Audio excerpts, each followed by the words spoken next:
Congresswoman Jasmine Crockett of Texas. She also serves on the House Oversight Committee. She's a busy lady.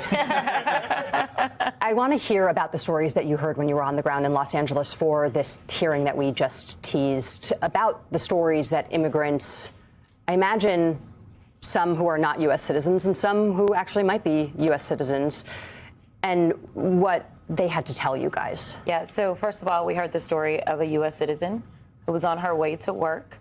And as she tried to tell them, listen, I'm a U.S. citizen, they would not listen, and she was taken into custody.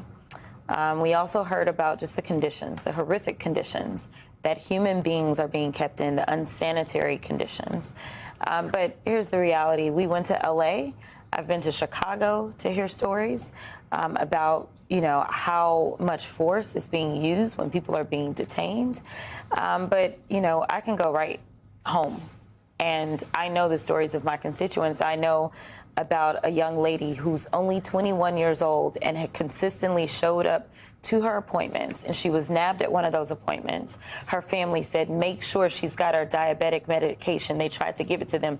They would not take it. Ultimately, 5 days later, when they didn't give her medication, they had to take her to a hospital. They then put her back into custody, and ultimately there were issues with literally, I won't get so graphic, but involving urine and some other things. Feel free to get graphic. Well, I mean, there were allegations that because they were actually depriving them of water, that they literally were having to drink their own urine.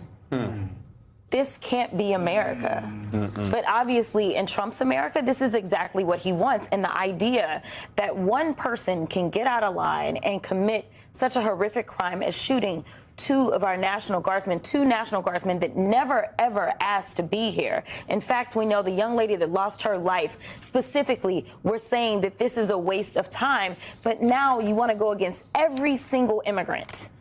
That doesn't make sense. And it's frankly not who we are, because if that's the case, let's talk about the white supremacists and how many of them need to be kicked out of this country, because I can guarantee you I can track down more crimes that they've committed, because overall immigrants have a lower crime committal rate than white supremacists. But we don't want to talk about that in this country.